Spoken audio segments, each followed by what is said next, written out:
نحمده ونصلي على رسوله الكريم اما بعد فاعوذ بالله من الشيطان الرجيم بسم الله الرحمن الرحيم ضربت عليهم الذلة أينما ثقفوا إلا بحبل من الله وحبل من الناس وباءوا بغضب من الله وضربت عليهم المسكنة ذلك بأنهم كانوا يكفرون بآيات الله ويقتلون الأنبياء بغير حق ذلك بما عصوا وكانوا يعتدون صدق الله العظيم اللهم صل على محمد النبي الأمي وعلى آله وأصحابه وبارك وسلم۔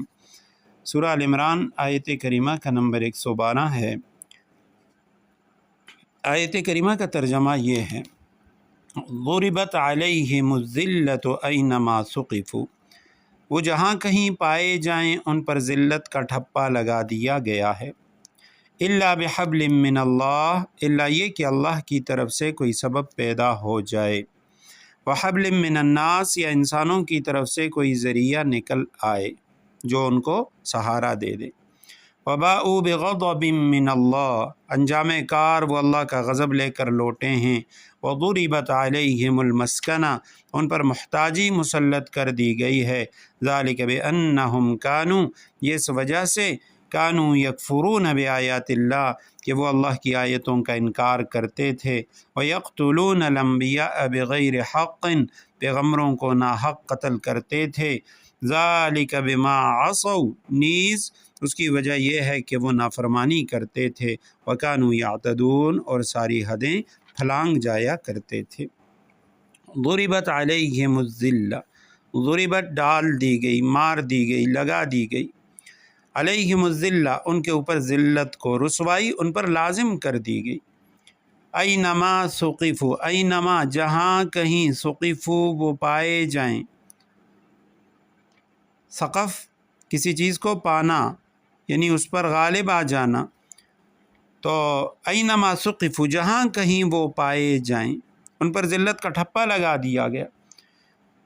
الا بحبل من اللہ، مگر یہ کہ اللہ سبحانہ و تعالی کی طرف سے کوئی سبب پیدا ہو۔ حبل کا معنی ہوتا ہے رسی، عہد و پیمان کو بھی کہتے ہیں۔ رگ، بدن کے رگ، انسان کے بدن کا جو رگ ہوتا ہے تو وہ بھی رسی کی مشابہت رکھتی ہے رگ، اس لیے قرآن حکیم میں شاہ رگ کو حبل الورید فرمایا گیا سورہ قاف میں۔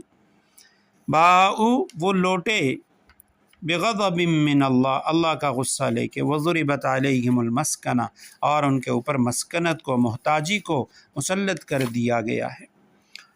ذالک بانہم کانوا یکفرون بآیات اللہ، یہ اس لیے کہ وہ اللہ کی آیتوں کا انکار کرتے تھے۔ ویقتلون الانبیاء، اور انبیاء کرام کو قتل کرتے تھے، بغیر حق، ناحق۔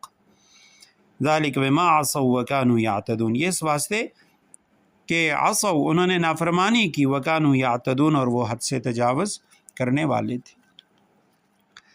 آیت کریمہ میں اللہ سبحانہ و تعالی نے یہودیوں کے بارے میں ایک پیش گوئی فرمائی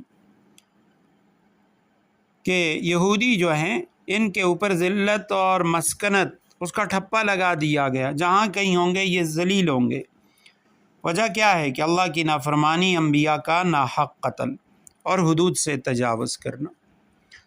اب اس آیت کریمہ میں سب سے پہلے فرمایا گیا ضربت علیہم الذلہ، ذلت، رسوائی، یہ اس کا ٹھپا ان پر لگا دیا گیا۔ اور مسکنت کے معنی ہے محتاجی، بے نوائی۔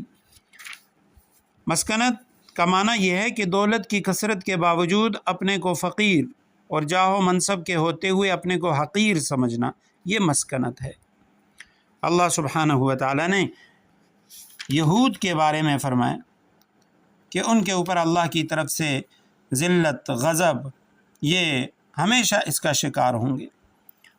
اور اگر دنیا میں ہم دیکھیں تو شروع ہی سے یہ آیت کریمہ سورہ بقرہ میں بھی ہے، اور سورہ بقرہ کی یہ غالباً آیت کریمہ کا نمبر 61 ہے، جس میں انہوں نے کہا تھا موسیٰ علیہ السلام سے لن نصبر علی طعام واحد فادع لنا ربک یخرج لنا مما تنبت الارض من بقلها وقثائها وفومها وعدسها وبصلها قال تستبدلون الذي هو ادنى بالذي هو خير اهبطوا مصرا فان لكم ما سألتم وضربت عليهم الذلة والمسكنة وباءوا بغضب من الله ذلك بأنهم كانوا يكفرون بآيات الله ويقتلون النبيين بغير الحق ذلك بما عصوا وكانوا يعتدون۔ امام ابن کثیر رحمہ اللہ نے لکھا یہودیوں کے بارے میں لا یزالون مستذلین من وجدہم استذلہم، کہ اللہ نے ہمیشہ یہ ان کو ذلیل کر دیا ہے اور ہمیشہ ذلیل و حقیر یہ سمجھے جائیں گے، جو ان پہ غلبہ پائے گا وہ انہیں ذلیل کرے گا، ان کو غلام بنائے گا۔ ذلت و رسوائی، عجز و بے بسی، پست ہمتی، یہ اللہ نے ان کے اوپر مسلط کر دیا ہے۔ البتہ یہاں فرمایا الا بحبل من اللہ وحبل من الناس، جہاں جائیں گے ذلیل ہوں گے، رسوا ہوں گے، سوائے سے ذریعے کے کہ اللہ کی طرف سے یا حبل من الناس، لوگوں کی طرف سے ان کو کوئی راستہ مل جائے۔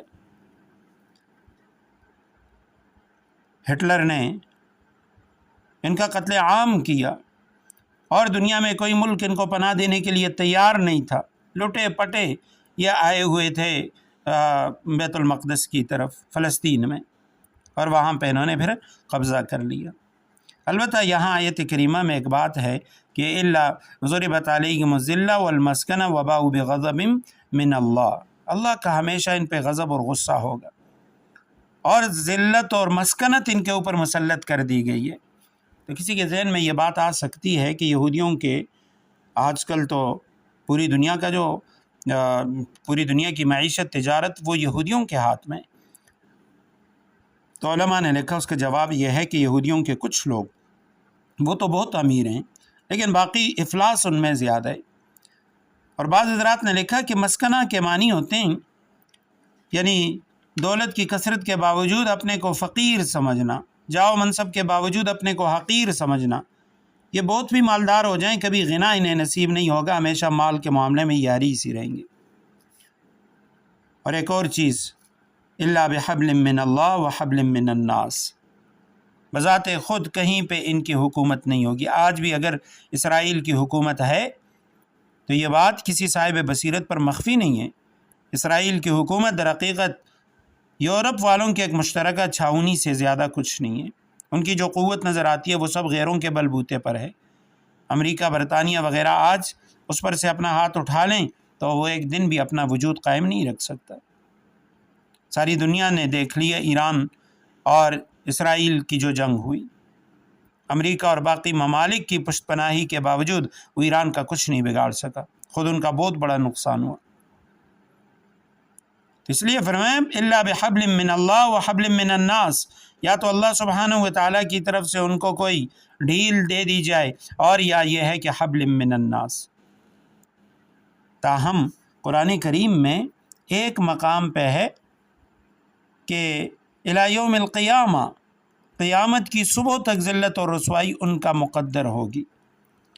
ڈاکٹر اسرار مرحوم وہ فرمایا کرتے تھے یہ جہاں پہ آیت کریمہ میں الی یوم القیامہ کا لفظ ہے تو فرمایا کرتے تھے اس کا مطلب یہ ہے کہ قرب قیامت میں یہودیوں کو تھوڑی بہت جو حکومت ہے وہ حاصل ہوگی اور وہ قیامت کی نشانی ہوگی۔